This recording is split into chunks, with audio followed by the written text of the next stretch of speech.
Seja muito bem-vindo ao Iguaçu Talks, o nosso podcast que fala sobre empreendedorismo e inovação, nosso podcast aqui do nosso ecossistema regional de inovação do oeste do Paraná, o Iguaçu Vale. Muito prazer, seja bem-vindo a mais um episódio. Eu sou a Mel, vou estar conduzindo aqui o nosso podcast hoje, o nosso bate-papo, e hoje a gente tem também um convidado super bacana, que é também colega meu ali, né? Dividimos a mesma mesa ali na SIC Labs, né, com a sua startup. Então, Josemar, seja muito bem-vindo. Josemar do Nascimento, CEO ali da EduBot. EduBot, que é uma escola, né? Uma escola não, perdão. Tem um projeto, né, de robótica educacional aqui e a gente vai se aprofundar um pouquinho sobre isso. Então, Josemar, seja muito bem-vindo. Obrigada aí por ter aceitado o nosso convite de participar. Se quiser dar um oizinho aí para o público, fica à vontade. Olá, bom dia. Muito obrigado pelo convite, Mel. É um prazer estar participando aqui com vocês. A gente espera que a gente possa ter um bom bate-papo aqui sobre empreendedorismo e educação, né? Exato. Exatamente. Empreendedorismo e educação. E educação é o que está na veia aqui da gente, né? E aí a gente vai exatamente fazer essa construção, né, de empreender nessa área da educação e trazendo a inovação, que é muito a pegada de vocês ali na EduBot, né?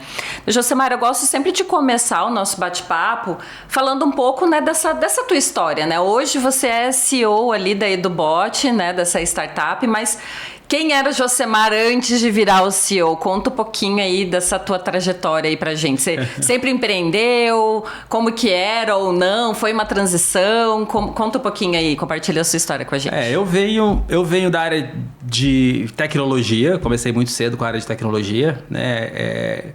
E com a parte de empreendedorismo também, desde pequenininho. Eu, desde 7, 8 anos, já trabalhando fora, naquele tempo, né? Há 30 anos atrás, 35 anos atrás, eram outros tempos. Não era trabalho infantil ainda. Né? Não era considerado trabalho infantil ainda, né? Antes do ECA, é pré-ECA, né? Eu comecei a trabalhar fora com 7, 8 anos de idade, lá em 87, 88. E aí, sempre empreendendo naquela época já, né? Uhum. Eu acordava às 5 horas da manhã, pegava minha caixinha de sanduíche de carne moída, ia pro pão de boia fria vender, ia pra escola, saía da escola, passava a pegar o carrinho de picolé, passava o dia inteiro vendendo na rua, 7, 8, 9 anos.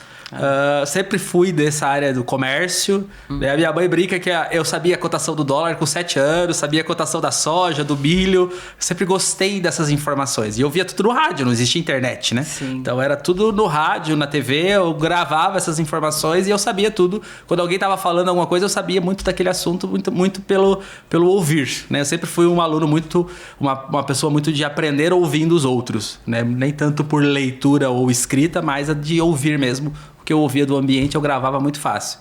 E aí, com 12 anos por ali, eu comecei a estudar um pouco de tecnologia, né? Fiz cursos de básicos de Windows 3.11, MS-DOS. Uhum. Aí ganhei uma bolsa de estudos do Sesc para fazer um curso de programação. Aprendi linguagem de programação com 12 anos ali. COBOL, na época, era uma linguagem de programação. Bem no início mesmo. Bem no início. E aí sempre fui por essa linha, né? Com 18 para 19 anos, fui morar sozinho, saí de casa, fui viver a minha vida sozinho, estudar, trabalhar, a vida toda me virei, né? Dentro dessa parte. E aí em 2007 eu entrei para a área de educação. Fiz um concurso público, entrei como professor de tecnologia da rede municipal aqui de Cascavel.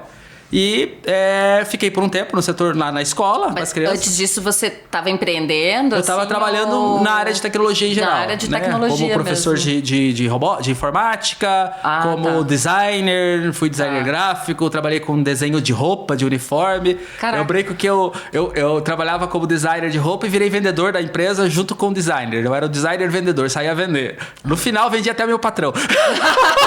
Literalmente, vendi a empresa que eu trabalhava, daí saí.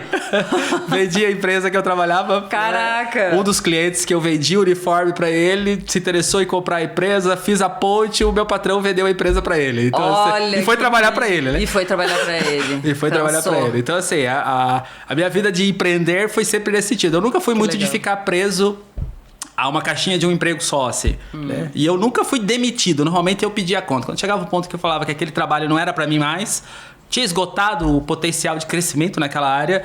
Eu pedia conta e falava, vou seguir pelo meu caminho aqui, vou deixar a empresa seguir o caminho dela, né? Porque às vezes a gente chega num ponto em que é isso. Sim. Você não tem mais para onde crescer ali naquele lugar, não tem mais espaço para você crescer, porque o próximo passo é ser o dono, então, né? Sim. O dono não vai me trocar, não vai sair e me deixar no lugar dele. Não me propôs uma sociedade. Exato, eu vou seguir meu caminho. Né? Então, normalmente, eu sempre fui dessa pegada. E aí, em 2007, resolvi fazer concurso público. Passei em 7º colocado no concurso aqui da Prefeitura de Cascavel. Assumi o concurso logo na sequência e fui trabalhar na escola com as crianças. E aí eu fui estudar educação, né? Eu sempre tive essa mania de que se é para fazer alguma coisa, eu tenho que fazer bem feito. Então, se é para ser professor, eu vou estudar para ser professor. Se é para ser técnico em informática, eu vou estudar aquele conteúdo que eu tenho que trabalhar. E aí eu fui estudar educação, fiz pedagogia, me formei em pedagogia. Assumi em 2010 o Núcleo Municipal de Tecnologia aqui de Cascavel como coordenador do núcleo.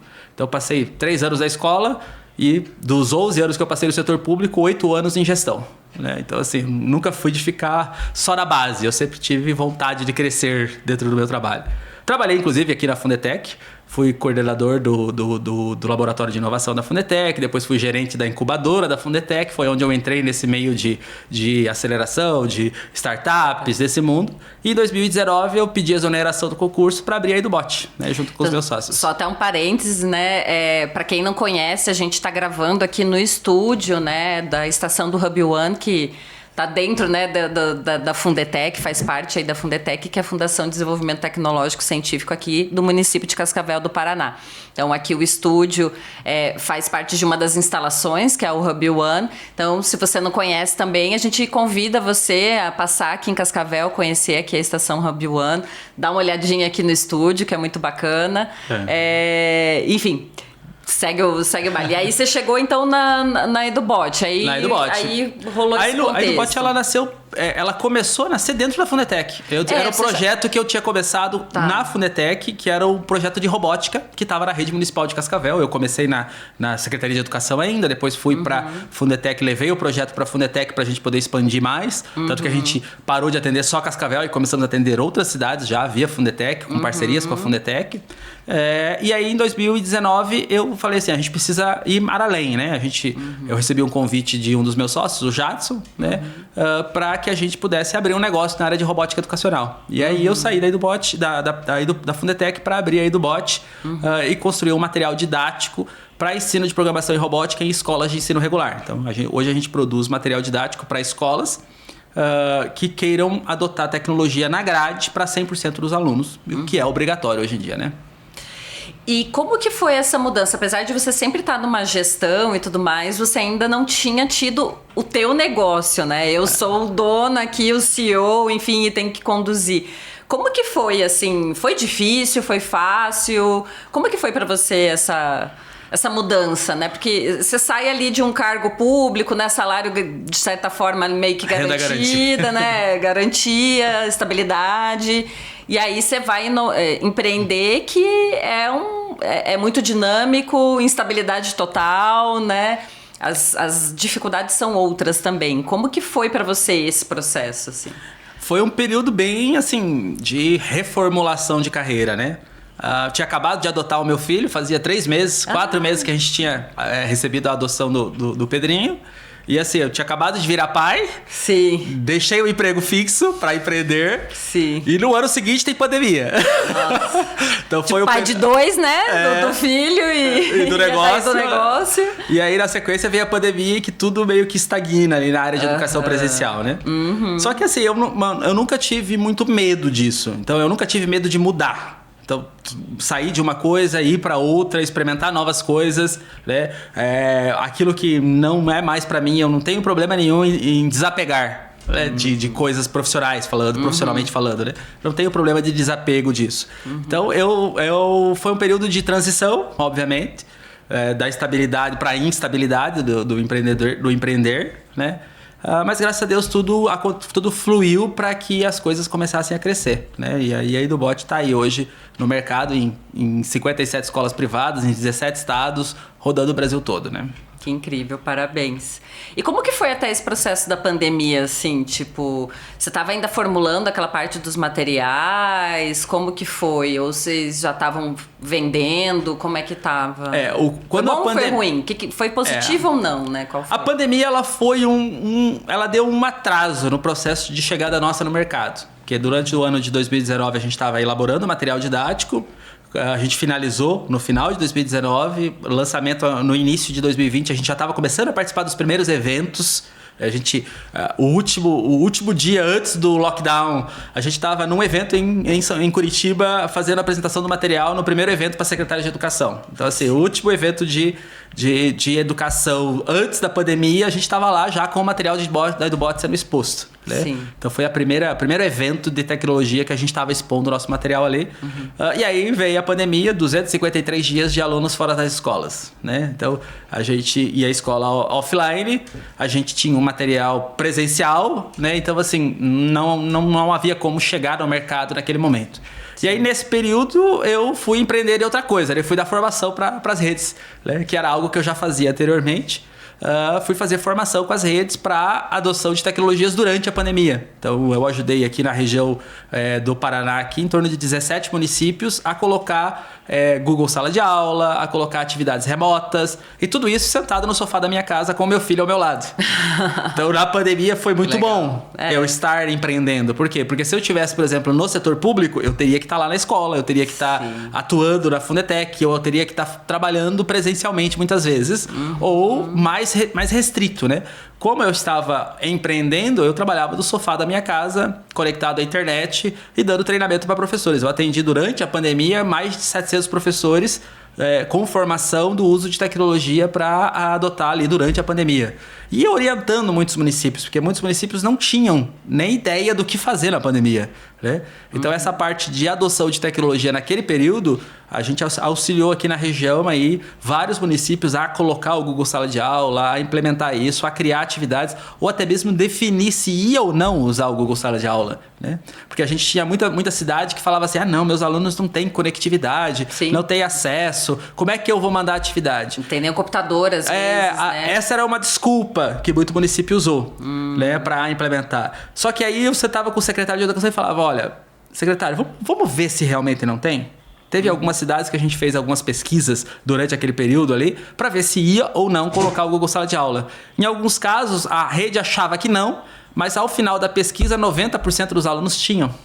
Olha... Em alguns casos... Uma opinião não era... Era um pré-conceito. É um pré-conceito. Por ser aluno de escola pública, não tinha acesso. Por ser aluno de escola pública, não tinha computador ou não tinha um dispositivo móvel em casa.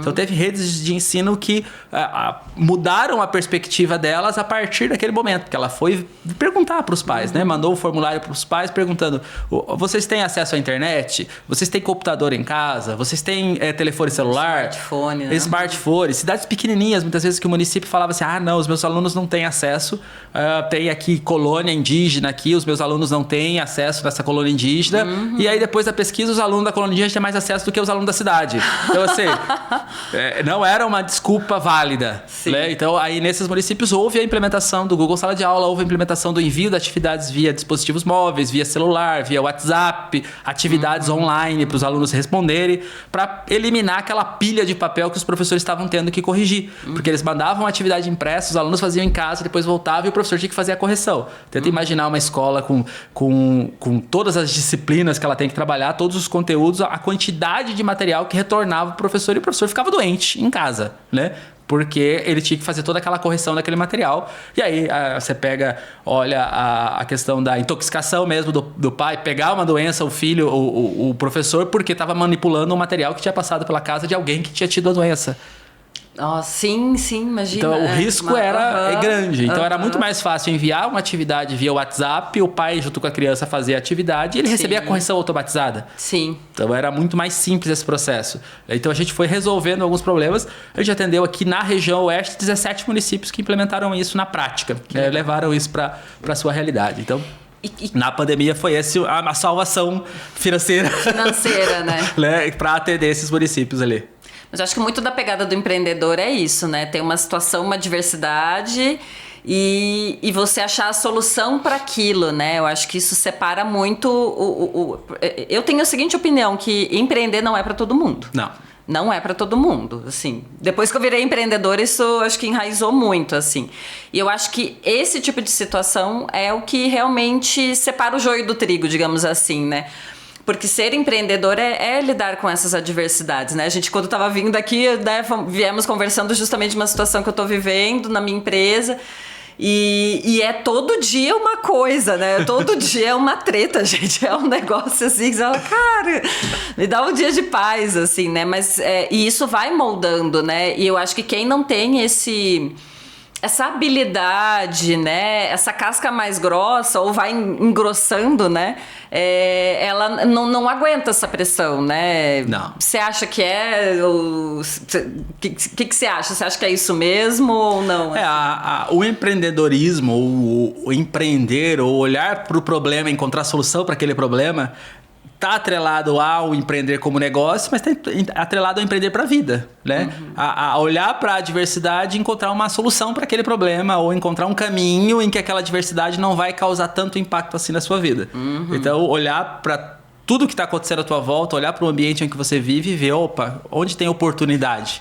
E esse é um olhar que às vezes a gente precisa treinar muito. Né? E não faz parte da nossa formação isso, né? Exato. Lá na escola ninguém ensinou isso pra gente. Ninguém ensinou a gente a ser crítico, a olhar e resolver problemas.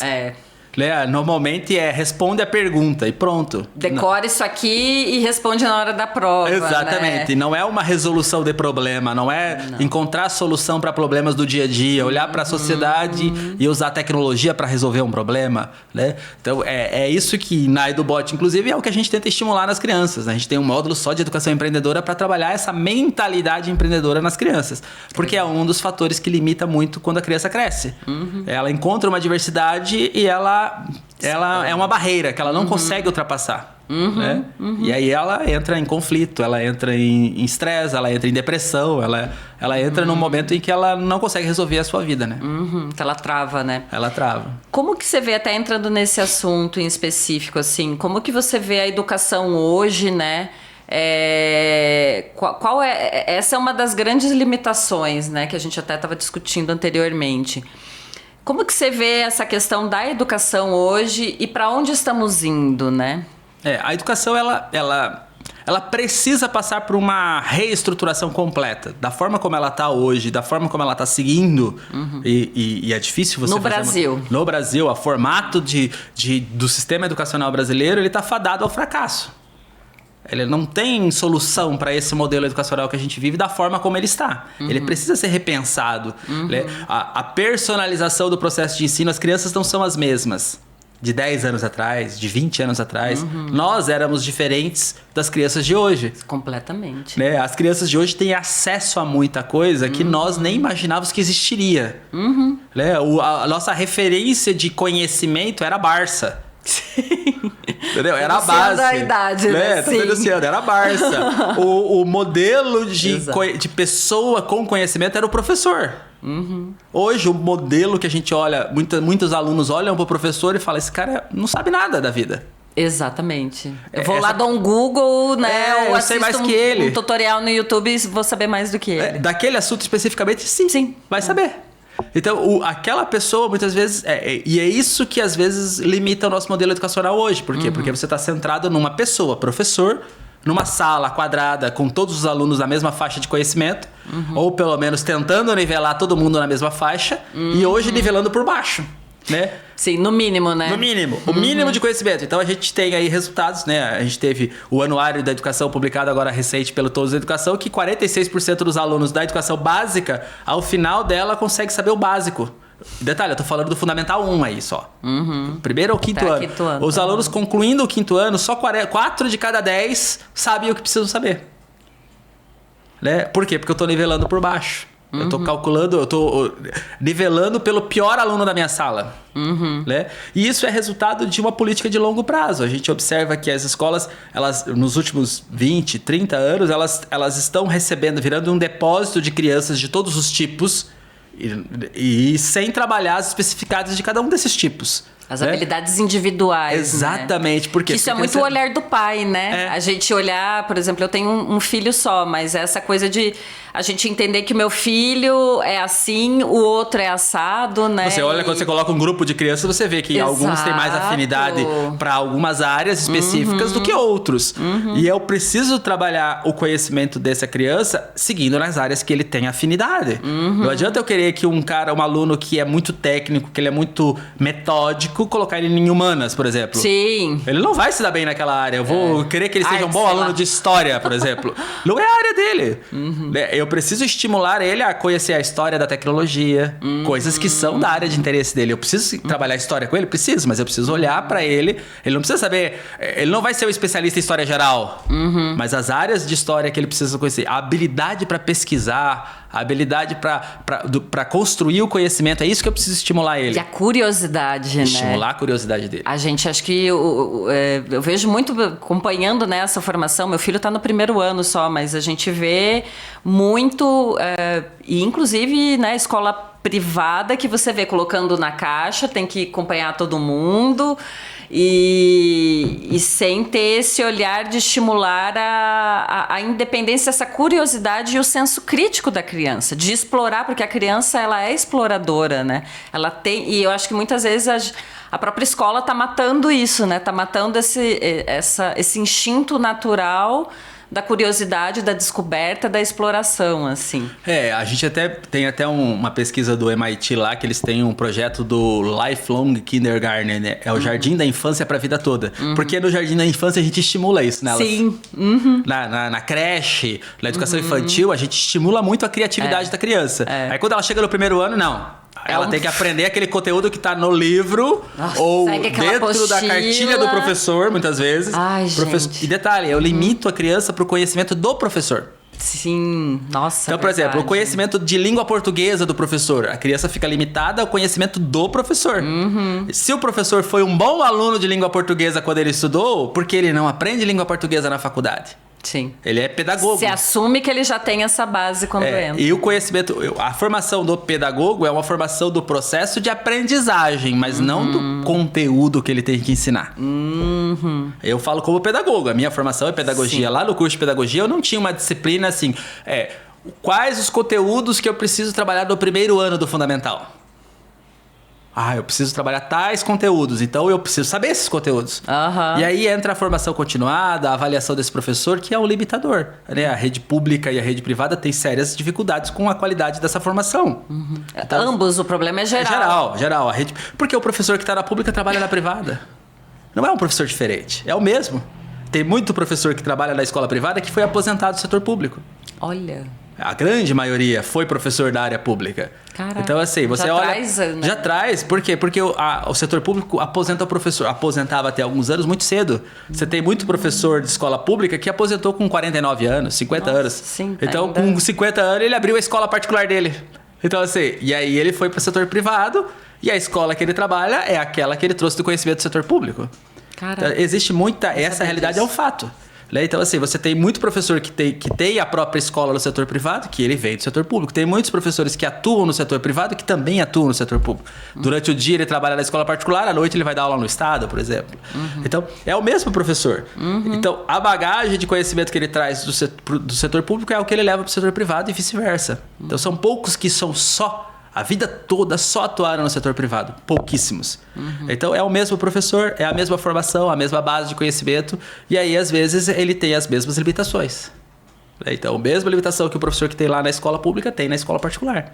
Porque está limitado ao conhecimento que ele adquiriu ao longo da sua vida. E na educação das crianças pequenas, a gente tem um fator pior.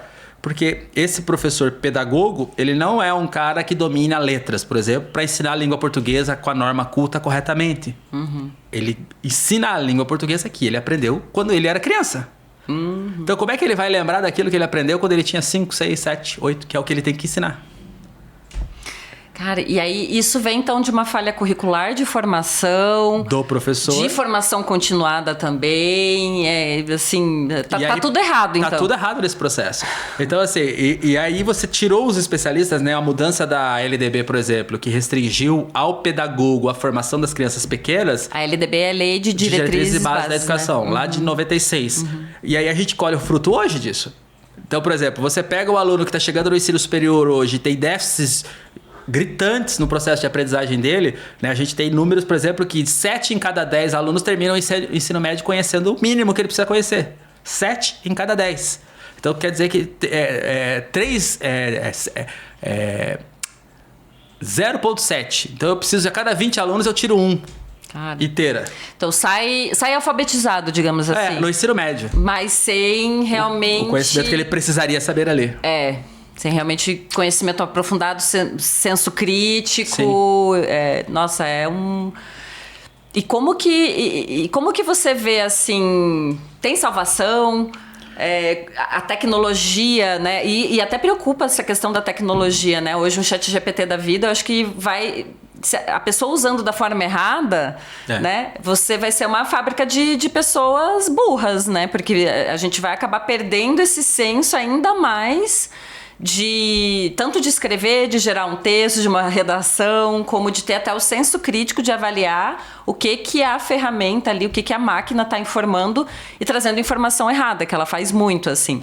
Então, como é que você vê esse cenário também um pouco da tecnologia na educação, assim? A tecnologia, ela pode ser um fator muito positivo. Pode, dependendo de quem usa ela. Então, porque isso como todas as ferramentas, né? O livro pode ser uma excelente ferramenta na escola, dependendo de quem usa. Sim. E o livro também pode ter informação errada. Sim. Então, o livro de didático, né? A Barça podia ter informação errada lá na Barça. Sim. Só como é que a gente verificava isso?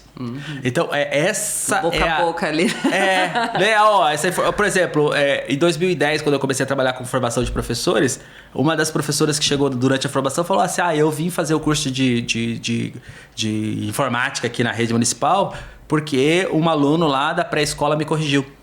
Eu estava ensinando um conteúdo errado. Eu estava ensinando que eram os 9 planetas do Sistema Solar em 2010. E desde 2002 não era mais 9, era só 8. Então, ela estava ensinando o conteúdo errado. Aí o aluno da educação infantil dela, na aula seguinte, trouxe um vídeo do YouTube para ensinar ela correta. Nossa... Tapa na cara, né? Então, assim, só que... Por quê? Porque ela não se atualizava. Ela não usava a tecnologia a favor dela. Ela ainda estava usando o livro de quando ela estudava. Virou uma bengala ali, né? Exato. Eu vou só falar o que tá aqui. Só falar o que eu aprendi. Né? Só falar o que eu aprendi.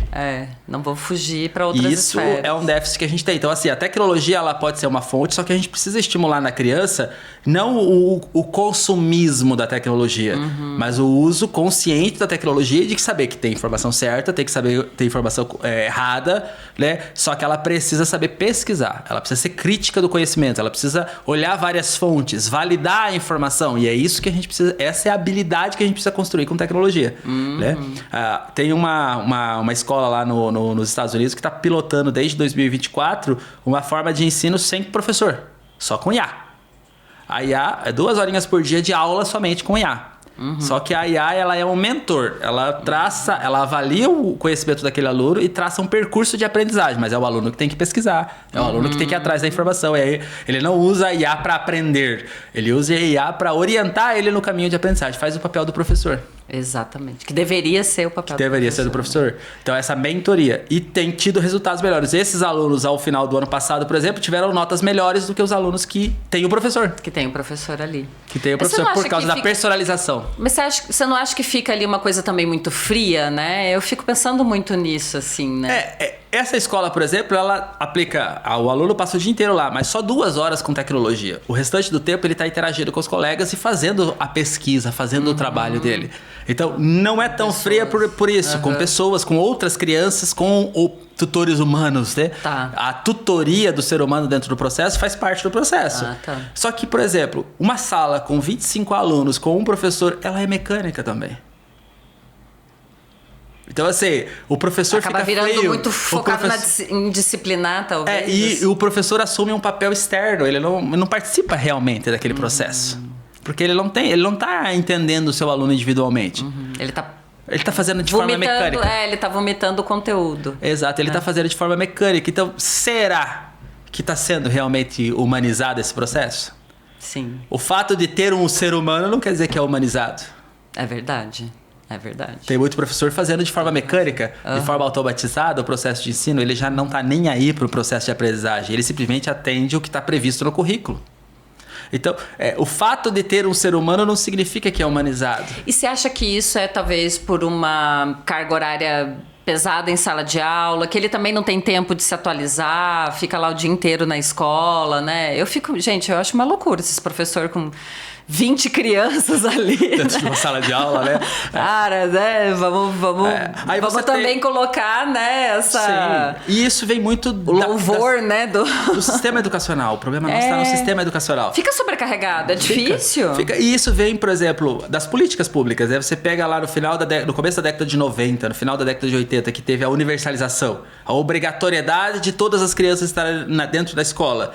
Você encheu a sala de aula de aluno, mas não aumentou a quantidade de professores para atender esses alunos. Você não aumentou a quantidade de salas de aula para ter salas de aulas com menos alunos. Aí você constrói uma sala 7x7, 49 metros quadrados e tem que caber um aluno por metro quadrado dentro dessa sala.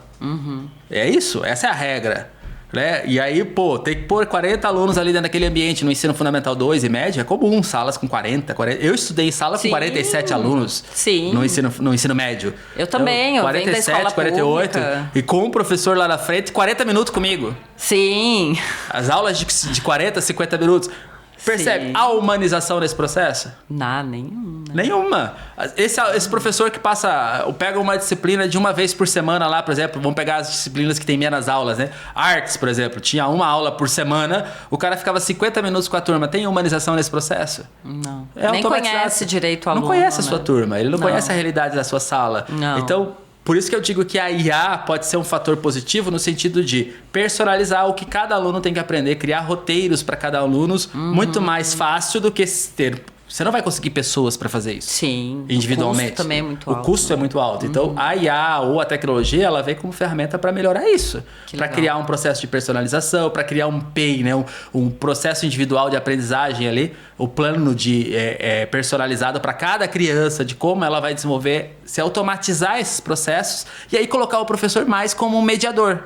Como alguém que vai... o aluno ficou com uma dúvida, vai ter o professor ali para tirar essa dúvida desse encaminhamento que foi dado, para olhar e avaliar os PEIs de cada aluno, se realmente está tudo dentro das normas do que precisa ser trabalhado com aquela faixa etária. Né? Então, tudo isso a gente precisa. E até mesmo esse limitador da faixa etária. Você coloca um aluno de 8 anos e ele tem que aprender conteúdo de 8 anos. Mas será que ele não está preparado para ir para frente? Ou será que ele não tem que voltar um pouquinho? Talvez em matemática ele consiga avançar, mas português ele não seja tão bom, né? Ele não está no nível certo. Né? E aí é que tá. Então, assim, você fecha na caixinha da disciplina, você fecha na caixinha da série, você fecha na caixinha da escola e da faixa etária ainda. Então você tem todas essas caixinhas fechadas e aí o professor tem que se virar ali nesse ambiente. Então, assim, não há humanização nesse processo. E uma pessoa, querendo ou não, sobrecarregada, despreparada, muitas vezes. Então, esse processo, aí você pega a universalização, a obrigatoriedade. Então, você tem uma criança... Eu não estou dizendo que a criança não tem que ser obrigada a estudar, só que tem que ser com qualidade. Não adianta eu obrigar e colocar 40 alunos numa sala e entregar uma educação de má qualidade para ele. Eu preciso entregar uma educação de qualidade. Então, obrigar o aluno a ser matriculado é uma coisa diferente de obrigar ele a aprender. Não é porque ele está matriculado na escola que ele está aprendendo. Exatamente. Então, assim, eu preciso garantir que ele aprenda. Obrigá-lo a estar lá não vai fazer. Aí, 2010 para cá, a questão da inclusão. Aí você pega alunos de todos os níveis de aprendizagem, com todas as suas características individuais, bota tudo na mesma sala. Vamos olhar para os números, né? Você tem aluno... Vamos pegar o aluno que em 2010, quando começou esse processo de inclusão, ele entrou numa sala e ele tinha lá um aluno com déficit de aprendizagem, um aluno com TDAH, um aluno com TEA, 3, 4 alunos com déficit de atenção ali no ambiente, com dificuldades de aprendizagem, e aí você colocou um professor para atender essa turma. Será que esse aluno que estava dentro do padrão de regular de aprendizagem, será que ele aprendeu o suficiente? A gente observa que não. Esse aluno, quando ele chegou lá no ensino médio, é aquele 1% que conseguiu fazer e aprender. né? Que está lá no final do ensino médio hoje. Então, o aluno que em 2010 estava entrando na educação infantil com essa inclusão total, que é o que se prega nas políticas públicas, esse aluno, que era o aluno que foi bem, está dentro dos 4%, dos 40% que conseguiu aprender bem na educação, no ensino fundamental, anos iniciais, está dentro dos 17% que conseguiu terminar o ensino fundamental 2 coerentemente, está dentro do 1 em cada 10 que conseguiu concluir o ensino médio com qualidade. Então, assim, é isso que a gente observa, né? Então, os outros não conseguiram aprender. Muitos daquela turma não conseguiram aprender o suficiente. Sim. Então, essa inclusão, ela é uma faca de dois gumes. Sim. Né? Então, eu preciso incluir? Preciso, mas eu preciso incluir dentro da sua especificidade, dentro da sua personalização do aprendizado.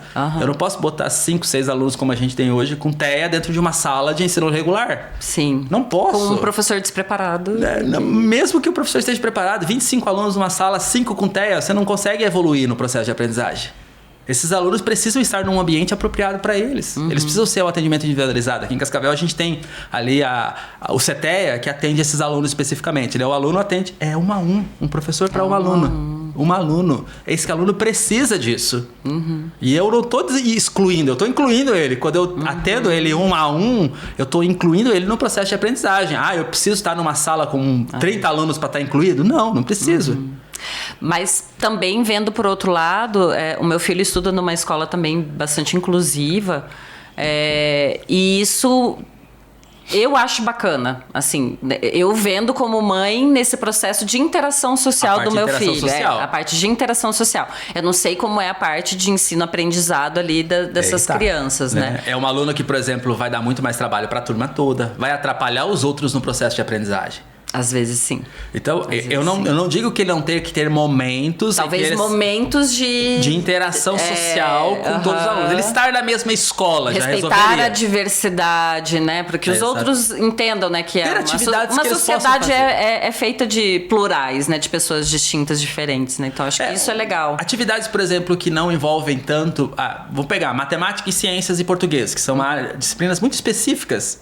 Esse aluno poderia estar aprendendo individualizado.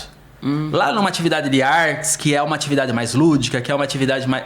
Todo mundo junto. Legal. Então, assim, você ter... Mas aí é que tá, eu boto todo mundo na caixinha da turma. Sim, na caixinha. E coloco tudo na mesma sala. E força até esses a andarem no mesmo ritmo dos outros. Ou, na verdade, não vai conseguir.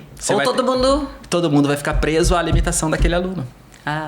E é o que mais acontece. Por quê? Porque o professor não consegue avançar muito rápido, porque tem aqueles alunos com dificuldade ali dentro da turma.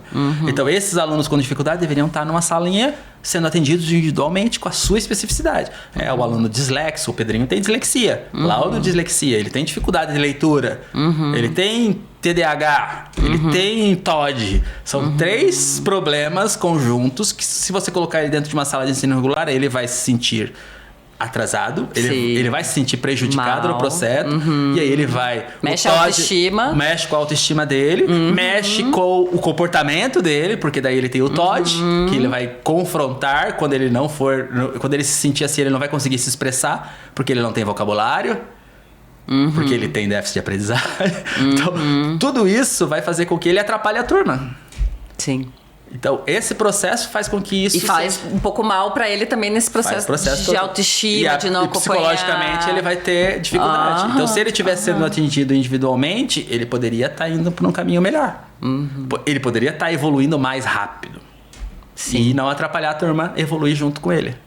Querer que a turma evolua junto com ele. Que é o que acontece quando você coloca a turma grande lá. No caso dele, a turminha dele é pequenininha, tem 18 alunos, é mais fácil o atendimento. Agora, você vai para uma escola pública que tem 25, 30 alunos numa sala, isso não é possível. Sim. Né? Então, esse é um fator limitador. Essas caixinhas. Então, a gente precisa repensar esse formato educacional. Né? E a escola precisa começar a repensar esse formato educacional. Mas vai ter que vir de cima para baixo isso. Não vai conseguir mudar de baixo para cima. Sim. Até porque escolas, às vezes, que querem fazer diferente, né, são limitadas até por uma parte de legislação, LDB, exatamente. Enfim, outras questões que acaba limitando até a vontade... A burocracia. A burocracia, né, de fazer diferente dentro desse sistema, né? Exato. Agora, até entrando um pouco nisso, como que você acha que a EduBot está vindo a solução de vocês dentro desse problema também. Como que você encara a startup de vocês aí do Bot para resolver isso? Para contribuir na solução, né? Aí do Bot a gente procurou selecionar primeiro materiais compatíveis com as faixas etárias que a gente atua. Então a gente selecionou equipamentos, kits que dão baixa manutenção e compatíveis com a faixa etária, que é o fator limitador. Né? Eu vejo vários concorrentes nossos, por exemplo, que compram kits de eletrônica, botam na escola, aí querem pôr um ferro de solda, querem pôr um chave Phillips, lá com as criancinhas pequenas. Aí, beleza. Se você tiver uma turminha de 5, 6 alunos, ótimo, vai funcionar direitinho. Agora, não é a realidade da escola. Sim. A realidade da escola é turminhas de 15, 20, 30 alunos dentro de uma sala, um professor para atender a turma toda, né? E aí você não tem uma assistente ali para ajudar o professor e ficar cuidando se as crianças não vão se queimar no ferro de solda, não vão se furar com a chavinha Phillips. Exato. Né? Jogar na cabeça. Jogar na cabeça. E já aconteceu de uma criança em uma escola que usava um projeto de um concorrente nosso, pegar a chave Phillips e furar o braço do amiguinho. Meu Deus. Brincando. É brincadeira, coisa de criança, coisa né? de criança. Não tem noção. Então, assim, furou o braço do moleque. De quem que é a culpa? Do professor. Do professor. Que não Ou cuidou. a criança que é péssima, mal educada, né? Exato. O pai Só que não cria direito. Recai sobre o professor. A culpa responsabilidade. a responsabilidade é do professor. Se o seu filho se machucar dentro da escola, de quem que você vai cobrar o que aconteceu? Sim. Do professor, da gestão da escola. A culpa é deles. Sim. A responsabilidade é deles. Sim. Então, esse ambiente ele precisa ser seguro para as crianças. Então, a gente, quando montou o nosso laboratório, a gente pensou o seguinte: bom, o professor tem que ficar confortável aqui. Ele não pode ficar preocupado se as crianças vão se machucar com as peças, se a criança não vai pegar a peça, engolir, morrer asfixiada dentro da sala de aula. Nossa, total. Né? Eu já teve casos de escolas com concorrentes nossos que levou bolitinha pra dentro da sala com crianças do primeiro ano do fundamental. O moleque que levou o projetinho que ele construiu, lindo e maravilhoso. Eles usam uns kits que leva pra casa, né? Ao final da aula, a criança leva aquilo pra casa. Chegou em casa, o moleque botou a bolita na boca e trancou a garganta. Foi parar no hospital com a bolita na boca. Meu Deus, que então, susto. Assim, a gente não usa bolita nos nossos tá kits. Viva, né? A criança, pelo amor a criança tá viva, sobreviveu. Né? A escola trocou o material, colocou o Dino Bot lá agora. Então, né, justamente porque o nosso material não tem esse tipo de risco. De risco, então, né? Vou usar material reciclado com as crianças. Eu amo material reciclado. Acho muito legal, mas aonde você coletou esse material reciclado? Qual que é a origem desse material? De onde ele veio? O controle sanitário desse material? Os kits aí do Bot tem normas, tá dentro das normas do Inmetro, tem o selinho do Inmetro de qualidade, não tem toxicidade para as crianças. Então, eu consigo trabalhar os mesmos conceitos, que é uma coisa mais sustentável que um plástico que você consegue usar 10 anos. Sim. Do que um plástico que você cortou ali e acabou. Sim. Ele vai virar lixo. Depois da aula, ele vira lixo. Vira lixo. Então, assim, eu reaproveitei para fazer a aula. Beleza, mas acabou a aula, ele virou o quê? Voltou pro lixo. O nosso kit, ele não fica. Ele tem kit nosso que a gente tem na rede municipal de Cascavel aqui. O primeiro laboratório é de 2015. Nós estamos fazendo 10 anos aqui. Cascavel tem 10 anos que tem robótica na rede e essa escola tá usando o mesmo kit até hoje. Caraca. Então, economia de recursos também. Economia de recursos. Uso inteligente de recursos. Uso inteligente de recursos. Então, você compra um material que dure vários anos. Sim. Então, o nosso laboratório ele tem vida útil longa, tem material de apoio para o professor para suprir a demanda que ele tem de formação. Então, ele tem limitações, por exemplo, da formação do pedagogo. Ele não sabe nada de eletrônica. Ele não sabe nada de circuitos elétricos básicos. Ele não conhece, por exemplo, o que é robótica, o que é um robô. Ele não tem isso na formação do pedagogo. Como é que eu programo um robô? Quais linguagens de programação que a gente usa? Quais ferramentas que a gente usa? A gente traz todo um material de fundamentação teórica para o professor se preparar para a aula dele. E a gente traz daí os materiais já alinhados à BNCC. Então a gente tem todas as habilidades da BNCC explícitas no material. Os nossos concorrentes não têm isso. Todos os materiais dos nossos concorrentes você não vai encontrar lá qual é a habilidade que está sendo trabalhada naquela aula. O nosso material você encontra. E toda a transversalidade, porque muitas vezes uma aula que eu vou trabalhar um circuito elétrico, eu estou trabalhando fontes de energia, eu estou trabalhando várias coisas que são conteúdos de outras disciplinas, não da computação, que eu também estou trabalhando na aula. Então a gente faz essas conexões com as demais disciplinas. O professor está trabalhando fontes de energia na sala de aula, ele pode associar com a aula de robótica com o nosso material. Que legal. Então pode levar para dentro da sala sala e trabalhar lá o kit de robótica com aquela aula que a gente tem no material que trabalha aquele tema com aquela habilidade prevista na BNCC. A gente faz essas conexões para o professor. E aí a gente tem tanto o material físico quanto na plataforma. E hoje a gente atende escolas com material em português e escolas bilíngues. Então a gente fornece tanto para escolas internacionais. A gente tem a Escola das Nações em Brasília, que é uma escola internacional de renome. A mensalidade é R$14 mil por mês. Então, Nossa, quero chegar nesse nível, gente. É uma mensalidade de R$14 mil por mês, que usa o mesmo material. Consegui pagar uma escola de R$14 mil por mês. E usa o mesmo material que tem na rede municipal de Cascavel, que tem na rede municipal de Toledo, que tem na rede municipal de Medianeira, que tem na rede municipal... Mesmo nível de qualidade. Mesmo nível. É a mesma qualidade no material que tem nessas escolas. Então, é essa a ideia que a Edubot permite. Ela tem literalmente uma inclusão tecnológica, digital, com qualidade para dentro das escolas. E não importa o perfil da escola, ela consegue usar o nosso material de uma forma que ela entregue diferencial para os seus alunos. Que legal. E isso é a inovação da Edubot no mercado? Essa é a principal inovação. A gente não criou o kit já existia no mercado. A gente não fez nenhum dos equipamentos. A nossa parte está na inovação pedagógica. É o material didático, é como a gente organizou isso para de forma que a entrega para a escola seja efetiva e a gente colha resultados positivos dentro da escola. A gente está aí no mercado no setor privado desde 2021, né? O primeiro contrato nosso foi em 2021, aqui em Cascavel, inclusive. As escolas aqui de Cascavel foram as primeiras. A gente tem aqui em Cascavel a Shalom, a gente tem o Sagrada Família, a gente tem a Piaget, né? Lá no Country, lá, que usa o nosso material desde sempre. O Piaget começou o projeto com a gente na Fundetec ainda. O primeiro laboratório deles foi comprado em 2018. Olha! 2018 a gente não tinha material da Edubot ainda. Nem existia Edubot ainda. Não existia Edubot ainda. Eles compraram o laboratório, a escola comprou os kits que a gente orientou elas compraram, colocaram lá. E quando a Edubot saiu com o material didático, ela adotou o nosso material. Então, que legal! Ela já tinha os equipamentos lá, só adotou o nosso material didático para que ela pudesse implementar isso de uma forma mais efetiva, porque ela tinha o mesmo limitador. Por quê? Porque o professor, ele ter que montar as aulas, e era um fator por isso que a Edubot nasceu. Porque os professores têm dificuldade em montar as aulas e organizar isso seriado, organizar isso desde a educação infantil até o 9º ano, todas as aulas prontinhas para o professor. A gente traz isso bem estruturado, com liberdade. O professor pode melhorar, mas a gente traz isso pronto para ele. E aí essa foi a sacada, então, de vocês, de verem essa dor. Olha, já existem materiais de robótica educacional, tem vários aí. E aí vocês focaram em resolver essa dor justamente do professor, de como ele aplica isso, porque ele não tem essa base de conhecimento. Para você, foi essa a sacada de vocês? Exatamente. Essa é a grande inovação, então? Essa é a grande inovação. E olhando para a BNCC. Porque... E a importância da gente conhecer muito bem o mercado, né? Assim, exatamente. Vir do mercado ajuda bastante. Sabe, eu estava lá na ponta, né? Eu já estive na Secretaria de Educação selecionando materiais para a Secretaria de Educação. Então, olhar para essa base e entender o público-alvo do seu projeto. Né? Olhar, por exemplo, para a legislação. A legislação já estava prevendo que a computação e a robótica ia ser obrigatória nas escolas desde 2017. Foi sair em 2022, mas a gente estava pronto em 2021. Então, antes de sair a legislação, a gente já estava pronto para a legislação. Né? Agora é obrigatório. O nosso material está pronto para atender essa legislação.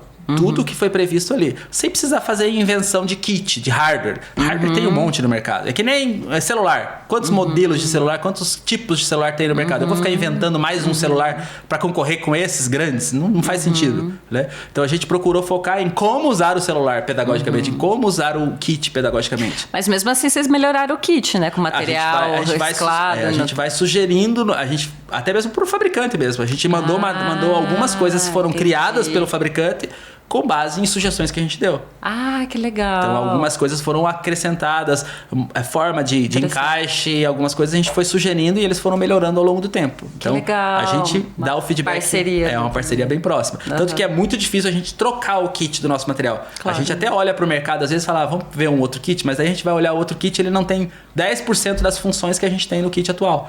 E a fabricação nacional, que está aqui no Brasil também, né?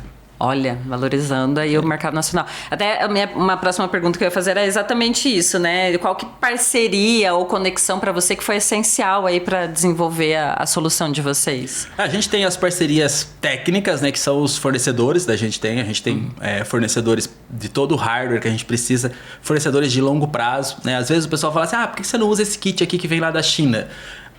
Ok, mas a China troca muito. Todo ano saem modelos novos e aí eles descartam aquele modelo anterior e você não consegue mais suprir, não consegue atender a demanda. E o kit precisa ser de longo prazo. Eu preciso ter peça de reposição. Eu preciso substituir. E essa substituição não pode ser cara. Eu não posso gastar o mesmo preço do kit para trocar as peças. Sim. Né? O Lego, eu amo o Lego, mas é caro demais para fazer a manutenção dele. Você trocar o cabinho do Lego custa quase o kit novo do Lego. Então, assim, você não acha no mercado peças de reposição muitas vezes. Você tem que comprar um novo kit praticamente. Então, não vale a pena a gente adotar esses kits que têm uma manutenção muito cara por causa do custo do nosso cliente. O nosso cliente, ele é um cliente de baixo custo. Né? Então a gente entrega da melhor forma possível. E aí as parcerias institucionais, né? Aqui a gente tem o ASIC Labs, a gente tem o próprio Hub One aqui, que a gente é acelerado aqui por esses dois ambientes que ajudam a gente também a manter a infraestrutura, né? A gente tem a equipe que trabalha localmente. A EduBot hoje ela está presente em Cascavel, tem uma filial já com o CNPJ em São Paulo, né? Lá na Moca, a gente tem o nosso centro de distribuição que fica lá. Então a gente está expandindo aqui, mas a infraestrutura local é sempre a base, né? Que legal. E a gente está falando muito das coisas boas e tudo mais, mas nessa tua trajetória, qual que foi também o maior erro que você já cometeu, assim?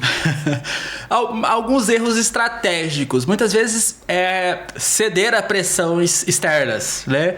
Porque como sociedade, às vezes a gente cede em algumas coisas que a gente não deveria ceder. E isso a gente precisa defender muito aquilo que a gente gosta, aquilo que a gente pensa. A cultura, né? Um pouco aquilo que é a essência da gente. Então, como empreendedor, às vezes a gente precisa defender aquilo que é a essência da gente, aquilo que a gente imagina que é o certo. E, às vezes, se a gente duvidar muito, a gente acaba errando. A gente precisa ter certeza do que a gente está fazendo, né? Isso vai muito de uma construção de autoconfiança também, né? Exatamente. Então, assim, chegar a um ponto em que você fale não. É isso. E ok, já sabe que vai ter a consequência desse não, mas... Exato, é uma construção de mas preserva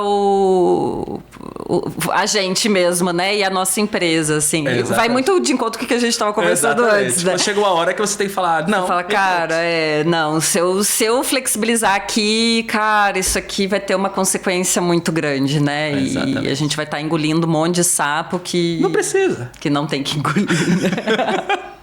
Exatamente. Ai, gente, mas vamos lá. Estamos indo para uma reta final. Justamar, tá muito bom o bate-papo, tô adorando, tá? E agora a gente vai entrar numa parte um pouquinho mais dinâmica de ping-pong, tá? Então eu vou fazer algumas perguntinhas e a ideia é você trazer uma resposta rápida aqui para essas perguntas. A primeira, um livro que te marcou, Justamar? Livro? Tem tantos aí, né? É difícil pegar um especificamente. Mas eu gosto muito de ler ficção. Ficção em geral. Todos os livros de ficção que eu li. Vai falar Alice no País das Maravilhas. Mas eu gostava muito da série Vagalume. Você adorava. Nossa, estamos denunciando muito a idade aqui. Eu amava a série Vagalume. Hércules Poirot. Gente, eu amava. Agatha Christie. Esses clássico também, clássicos. Sidney Sheldon. Toda a coleção, né? Ai, gente. Essa galera de hoje nem sabe o que é isso, né? Não, meu filho não sabe. Meu filho não sabe nem o que é a Barça, né, gente? Não só meu filho, mas acho que metade dos nossos colegas ali na Cicleves não sabem o que é isso. Que era uma Barça. E uma inspiração empreendedora para você? Inspiração empreendedora? Eu olho muito para área de educação mesmo, que é a minha área, né? Eu olho muito para como a educação ela pode transformar as pessoas. Ela pode. Né? Então, eu olho para muitos projetos educacionais que eu vi ao longo do tempo. Tem alguns professores inspiradores que eu participo. Eu participo de uma rede de professores a nível Brasil, que é a Conectando Saberes. E nessa rede a gente teve 10 professores lá que me inspiraram muito. Professor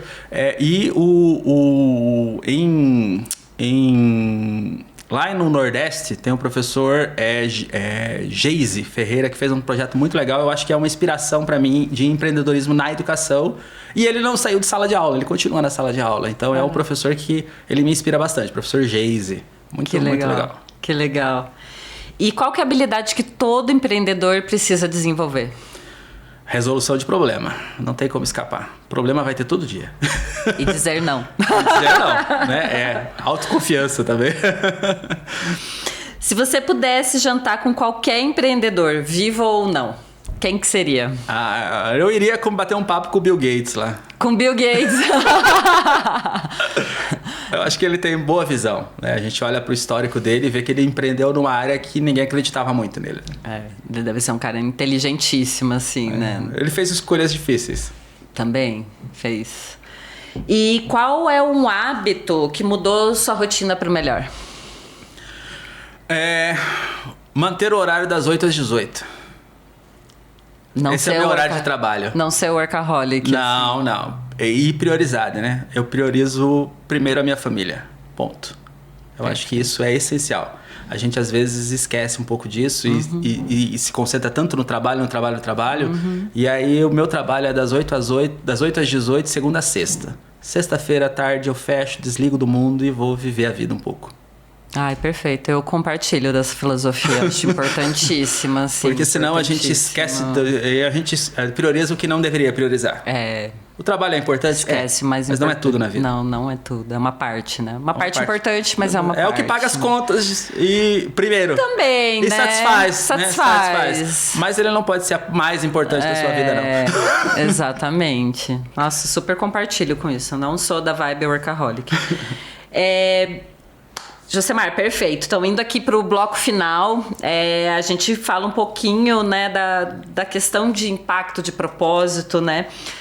Como que você acredita que o empreendedorismo pode transformar a realidade local, assim? Como que você vê esse impacto, né, de ter uma empresa, enfim, de empreender, né?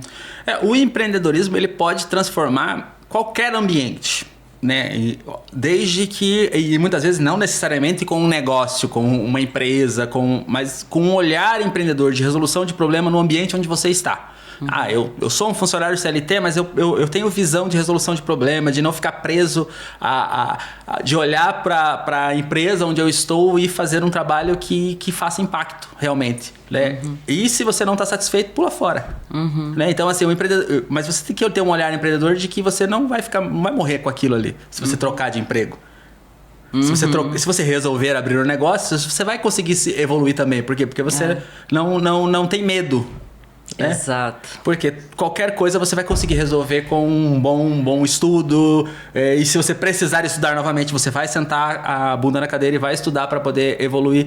Mas você precisa ter uma mentalidade empreendedora. Não importa onde você esteja. Se é num negócio, melhor. É uma opção, né? Mas não necessariamente tem que ser. E nem todo mundo nasceu para isso, né? Reforçando. E outro ponto, Josemar, aqui a gente está no ecossistema do Iguaçu Valley, né? Como que você vê essa importância de estar no ecossistema? Para você, é importante ou não estar dentro de um ecossistema? Como que você vê isso? Com certeza. Estar dentro de ecossistemas, do ecossistema educacional, do ecossistema de inovação, ele é importante porque é ali que são construídas e que são influenciadas as políticas. E tudo é política. Tudo que você vive é política. Política de educação, política pública, política de inovação, recursos públicos para inovação. Política da boa vizinhança. Política da boa vizinhança, né? Manter os concorrentes por perto.